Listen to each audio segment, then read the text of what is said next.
জিনিসগুলো বড্ড ভারী গো, একটা কুলি যদি ডেকে নিতাম। কুলি ডেকে নিলেই তো হবে না, তার জন্য টাকাও দিতে হবে, বুঝলে? টাকা কি গাছে ফলে? হ্যাঁ, যাস না, যাস না, বড় বাড়িতে যাস না, বিপদ আছে, বিপদ আছে, বিপদ আছে, যাস না, যাস না। এই কে তুমি? ছাড়ো, পথ ছাড়ো বলছি, ছাড়ো। তোকে ঘাট থেকে লাথি মেরে ফেলে দেবে রে, গায়ে গরম চা ছুঁড়ে মারবে, তুই দেখিস। ফিরে যা। বাবা পাগলি একটা, এই সরো তো, সরো না।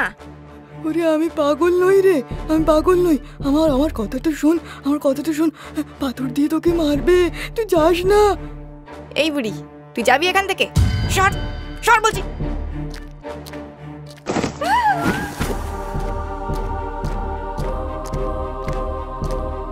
এই তোমার লাগেনি তো বুড়িমা? না রে, আমার লাগেনি। তোরা যাস না, যাস না, তোকে দখল করে নেবে ও, যাস না। এই তুমি কি আসবে?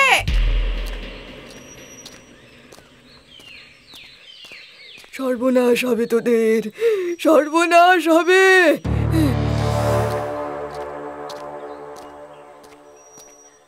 তোমরা কে গা? এই গায়ে নতুন দেখছি, কারোর বাড়ির কুটুম বুঝি? কুটুম হতে যাব কোন দুঃখে? এই গ্রামের সবচেয়ে বড় বাড়িটা আমরা কিনেছি, বুঝলেন? কি বড় বাড়ি? কাজটা তোমরা মোটেও ঠিক করোনি। কেন কাকাবাবু, কি ব্যাপার বলুন তো? ও বাড়ি মোটেও ভালো নয়। আজ এত বছর হয়ে গেল, কম তো হাত বদল হলো না। কেউই থাকতে পারেনি ওই বাড়িতে। থাকতে পারিনি? কিন্তু কেন? এই তুমি চুপ করো তো। এসব লোককে না আমার ভালো চেনা আছে। এসব গুজব চড়িয়ে বাড়ির বদনাম করে এরা, যাতে পরে নিজেরা দখল করতে পারে। এই বয়সে এসে আর দখল করে করবোটাই কি? থাক কাকাবাবু, আমরা কম দামে অত বড় বাড়ি পেয়েছি তো, তাই আপনাদের সহ্য হচ্ছে না। হিংসায় জ্বলে পুড়ে যাচ্ছেন আপনারা, এই আমি বেশ বুঝতে পারছি। কি সব বলছো তুমি? কাকাবাবু, আপনি আমার গিন্নির কথায় কিছু মনে করবেন না। আসলে এতটা পথ এসে ক্লান্ত আর বিরক্ত হয়ে গিয়েছে তো, তাই আর কি। থাক থাক, এই সবই আমি বুঝি। শোনো মা, ও বাড়ি আমায় যদি কেউ বিনে পয়সাতেও দিয়ে দেয়, তাও আমি থাকতে যাব নে। তোমাদের ভালোর জন্যই বলছিলুম, না মানলে নিজেরাই ভোগ। এই তুমি কি এখানে দাঁড়িয়ে দাঁড়িয়ে এই বুড়োর ফ্যাচ ফ্যাচ শুনবে না? যাবে আমার সাথে? না না গিন্নি, চলো চলো। কাকাবাবু আসছি, পরে আবার কথা হবে।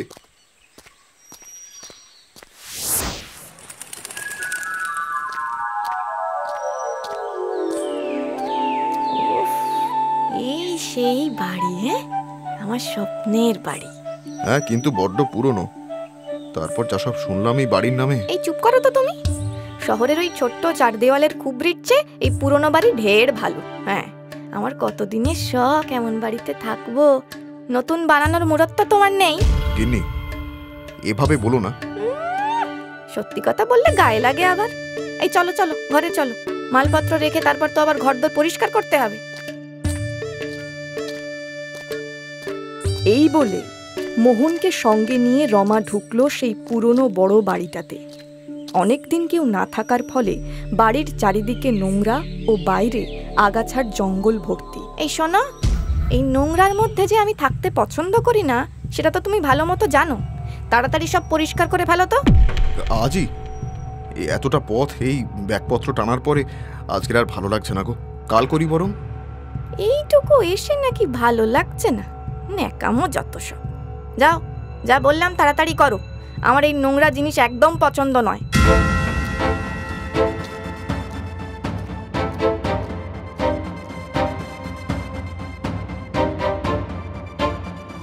রমার কথা মতো অনিচ্ছা সত্ত্বেও মোহন ঘর পরিষ্কারের কাজে লেগে গেল।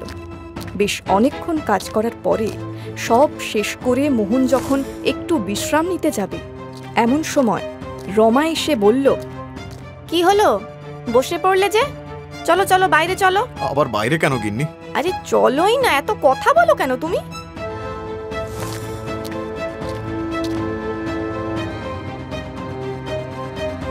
দেখছো উঠোনটার কি অবস্থা? নাও চটপট এগুলো পরিষ্কার করে ফেলো। এগুলো এখন করতে হবে? কাল সকালে। আমি যে বেশি কথা বলা পছন্দ করি না তা নিশ্চয়ই তুমি জানো। যেটা বললাম তাড়াতাড়ি করো। ক্লান্ত শরীরে মোহন আবার উঠোনের আগাছা পরিষ্কার করতে লাগলো। কাজ যখন প্রায় শেষের দিকে রমা বলল, এই দরজার সামনে কে যে এত বড় পাথর ফেলে রেখেছে কে জানে। এইটা সরাও তো এখান থেকে। আমার শরীর আর দিচ্ছে না গো, বড্ড ক্লান্ত লাগছে। এই পাথর ওঠানোর শক্তি আমার আর নেই গো। ইস, তোমার মতো ফাঁকিবাজ না আমি আর দুটো দেখিনি। এক্ষুনি সরাও এটা। বিনা বাক্য ব্যয়ে মোহন খুব কষ্ট করে পাথরটা তোলার চেষ্টা করতে থাকে। এমন সময় হঠাৎ বিদ্যুৎ চমকে ওঠে আর মোহনের মধ্যে একটা অদ্ভুত পরিবর্তন হয়। সে হঠাৎ করেই ওই ভারী পাথরটা তুলে ফেলে আর ছুঁড়ে মারে রমার দিকে। তোর জন্য রমা প্রাণে বেঁচে যায়। এ কি, তুমি কি পাগল হয়ে গেলে নাকি ওই বুড়িটার মতো? কি করছো কি?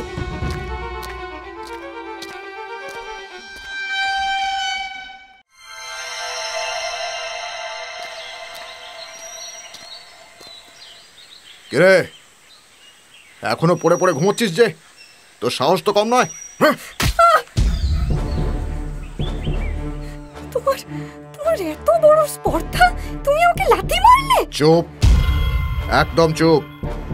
আর একটা কথা বললে না মুখ ভেঙে রেখে দেব। যা আমার জন্য চা নিয়ে আয় এক্ষুনি, যা। যাচ্ছি।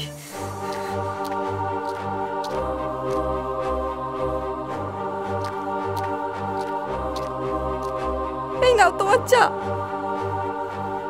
এক কাপ চা করতে কত সময় লাগে? হ্যাঁ, বেয়াদব মহিলা কোথাকার। প্রতিদিন তো চা তুমিই করো, আমার আর অভ্যেস আছে নাকি এসবের? এটা তুমি কি করলে? মাগো, জ্বলে গেল। চলুক, জ্বলে পুড়ে মর তুই। এটা চা হয়েছে? চিনি কোথায় চায়? যা বেরো, আমার চোখের সামনে থেকে বেরো এক্ষুনি, যা। এইভাবে সারা দিন ধরে মোহন রমার উপরে অত্যাচার করতে থাকে। ঠিক যেভাবে রমা করত মোহনের উপরে, সেইভাবে। মোহনের এই রকম অদ্ভুত ব্যবহারের পরিবর্তন দেখে রমা যেমন অবাক হয় তেমনি বিরক্ত হয়ে যায় সেদিন সন্ধেবেলায়।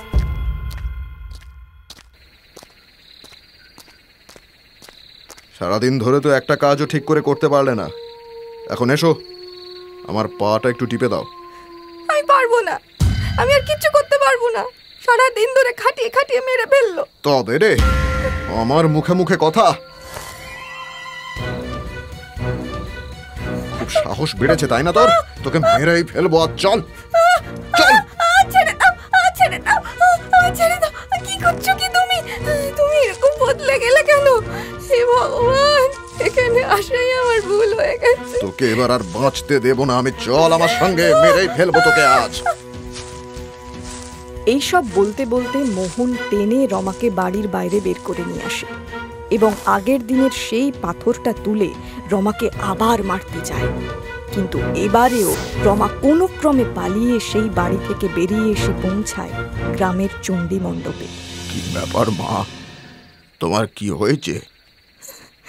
আমাকে আমাকে বাঁচান কাকা বাবু, আমার স্বামী আমাকে মেরে ফেলবে। আমার স্বামীর উপরে ভূতে ভর করেছে। কি হয়েছে খুলে বলো আমাকে। কালকে আমরা বাড়িতে ঢোকার পর থেকেই আমার স্বামীর স্বভাবের অদ্ভুত পরিবর্তন হয়ে যায়। তারপর আমি তোমাদের খালি বলেছিলাম ওই বাড়ি ভালো নয়, তুমি তো আমার কথা শুনলেই না। আমি ভুল করেছি, আমাকে ক্ষমা করে দিন কাকা বাবু। আমি আপনার সাথে খুব খারাপ ব্যবহার করেছি। আমি আমার স্বামীর সাথে এতদিন খারাপ ব্যবহার করে এসেছি, যার জন্য আমাকে এই শাস্তিটা পেতে হচ্ছে। এখন আমার স্বামীকে আমি কি করে ঠিক করব কাকা বাবু? ওর উপরে যে ভর করেছে সে তো এত সহজে তোমার স্বামীকে ছেড়ে দেবে না গো। মানে কে ভর করেছে আপনি জানেন? আমায় একটু খুলে বলুন সবটা। সবটা জানতে হলে আমাদের ফিরে যেতে হবে আজ থেকে 30 বছর আগের ঘটনায়। শুনবে? হ্যাঁ কাকা বাবু, বলুন, আমি সবটা শুনতে চাই। শোনো তবে, যে বাড়িটা তোমরা কিনেছো সেই বাড়ি তৈরি করেছিলেন এই গ্রামের তখনকার সময়ের সব থেকে ধনী লোক মহেন্দ্র কুমার। ওই বাড়িকে সবাই বড় বাড়ি বলেই চিনত। আমি ওখানেই কাজ করতাম। বিপথনিক মহেন্দ্র কুমারের এই পৃথিবীতে আপন বলতে শুধু ছিল একমাত্র মেয়ে মোহিনী। বড় ভালো আর দয়াশীল মেয়ে ছিল সে। সেই মোহিনী কিনা সেই বাড়ির আশ্রিত রমেনের প্রেমে পড়ল। বাবাকে গিয়ে মোহিনী রমেনের সাথে বিয়ের কথা জানালে তিনি গর্জে উঠলেন, না, কোনো মতেই না। তোমার সাহস হয় কি করে কথা আমাকে বলার? বাবা, আমি ওকে ভালোবাসি আর আমি ওকেই বিয়ে করব। কিছুতেই না। ওর মতো বদমেজাজি খারাপ ছেলের সাথে আমি আমার একমাত্র মেয়ের কিছুতেই বিয়ে দিতে পারবো না। সেই ছোটবেলা থেকে ওকে মেরে শাসন করে সব রকম ভাবে আমি বুঝিয়েছি, কিন্তু ও শোধরায়নি। মেরে কাউকে শোধরানো যায় না বাবা। তুমি যখন ছোটবেলায় তোমার লাঠি দিয়ে ওই অনাথ ছেলেটাকে মারতে, আমার খুব কষ্ট হতো। আমি গিয়ে ওর চোখের জল মুছিয়ে দিতাম। সেই থেকে আমি ওকে ভালোবাসি। আমার ভালোবাসায় ও ঠিক শুধরে যাবে। এতদিনে যার পরিবর্তন হয়নি সে আর কখনো বদলাবে না। তুমি ভালোবাসায় অন্ধ হয়ে আছো। আমি এ বিয়ে কিছুতেই হতে দেব না। তুমি যদি ওর সাথে আমার বিয়ে না দাও, তবে আমি বিষ খেয়ে আত্মহত্যা করব বাবা। মোহিনী! প্রাণাধিক প্রিয় একমাত্র কন্যার এই অন্যায় আবদার মেনে নিতে বাধ্য হন মহেন্দ্র কুমার। ধুমধাম করে রমেনের সাথে মোহিনীর বিয়ে হয় ঠিকই, কিন্তু এ আঘাত সহ্য করতে পারেন না মহেন্দ্র কুমার। মেয়ের বিয়ের কিছুদিনের মধ্যেই তার মৃত্যু হয়। একদিন রমেনের আসল রূপ বেরিয়ে আসে। এই যে নবাবের বেটি, কত বেলা হয়েছে দেখেছিস? এখনো পড়ে পড়ে ঘুমোচ্ছিস যে? যা, আমার জন্য চা করে নিয়ে আয়। তুমি তুমি এমন ব্যবহার কেন করছো আমার সাথে? কেন করব না শুনি? তোর বাপ বেঁচে থাকতে কিরকম ব্যবহার করেছিল আমার সাথে? হ্যাঁ, বুড়ো তো মরে গিয়েছে, তাই তোর ওপর এর প্রতিশোধ নেব আমি। কিন্তু বাবা তো তোমার ভালোর জন্যই। চুপ, একদম চুপ। এই সকাল সকাল নাকি কান্না না কেঁদে যা তো, আমার জন্য চা করে নিয়ে আয়। যা এক্ষুনি।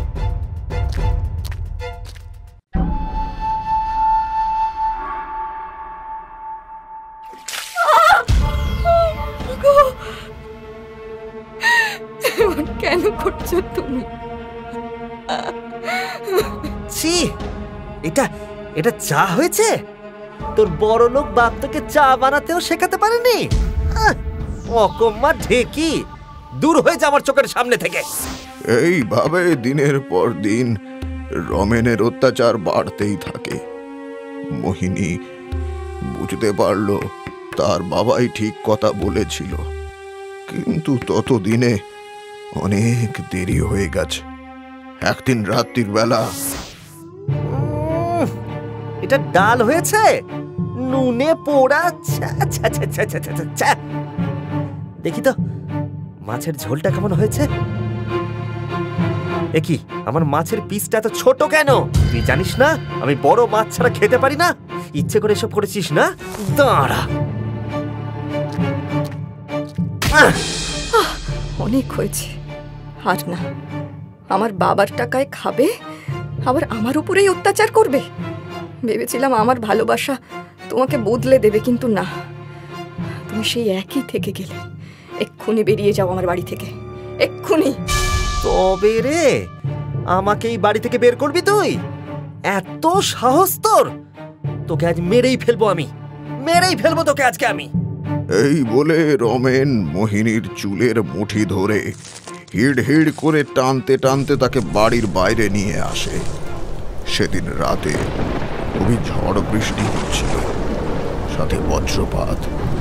এরই মধ্যে মোহিনীকে মারার জন্য রমেন তার পাশেই থাকা একটা বড় পাথর ওঠায়। কি করছো কি তুমি? আমাকে ছেড়ে দাও, এরকম করো না। তোমার দুটি পায়ে পড়ি। তুমি তো আমাকে ভালোবাসো, বলো। ছেড়ে দাও। ভালোবাসা না চাই? তোদের বাপ বেটি দুজনকেই ঘৃণা করি আমি। এই সম্পত্তির লোভেই তোর সাথে প্রেমের নাটক করেছিলাম আমি।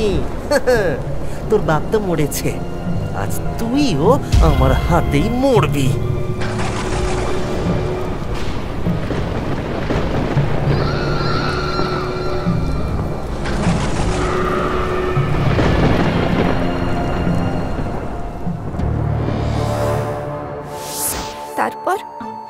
মোহিনীর কি হলো? চোখের সামনে স্বামীর মৃত্যু হতে দেখে মেয়েটা পাগল হয়ে যায়। ওই বাড়ি ছেড়ে সে এখন পথে পথে ঘুরে বেড়ায়। আর ওই পাথরে রয়ে গেছে রমেনের আত্মা। ওই বড় বাড়িতে সে কাউকে থাকতে দেয় না। সেই রমেনই তোর স্বামীর উপরে ভর করেছে। তার মানে ওই পাগলি বুড়িটা মোহিনী ছিল? কার কথা বলছো তুমি? স্টেশনের বাইরে এক পাগলি বুড়ি আমাকে আমাকে বারবার মানা করেছিল এখানে আসতে। ও যা যা বলেছিল সব মিলে গেছে। এখন আমি কি করব কাকা বাবু? সেইটাই তো ভাবছি। আচ্ছা আচ্ছা, কোনো তান্ত্রিক ওঝা কিচ্ছু নেই এই গ্রামে? না, ওরা কেউই কিছু করতে পারেনি। তুমি এখন বাড়িতে যাও, আমি দেখছি কি করা যায়। কিন্তু ও তো আমাকে দেখলেই মেরে ফেলবে কাকা বাবু। কোনো একটা ঘরে গিয়ে লুকিয়ে থাকো, যাও।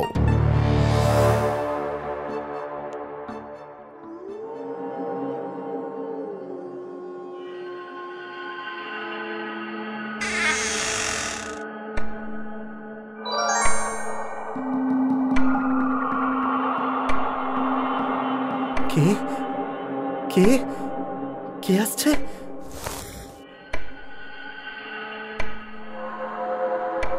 বড়বাবু?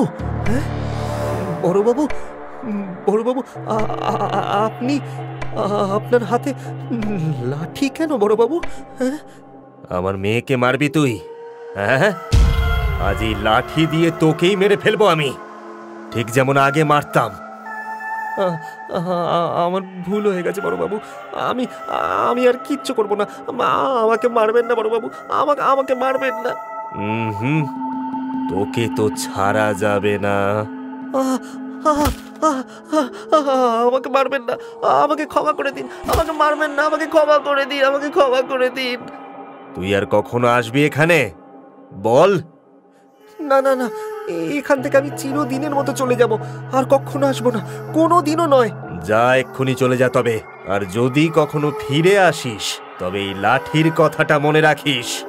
না না না, কখনো ফিরবো না, চলে যাচ্ছি আমি, আমি আমি চলে যাচ্ছি আমি।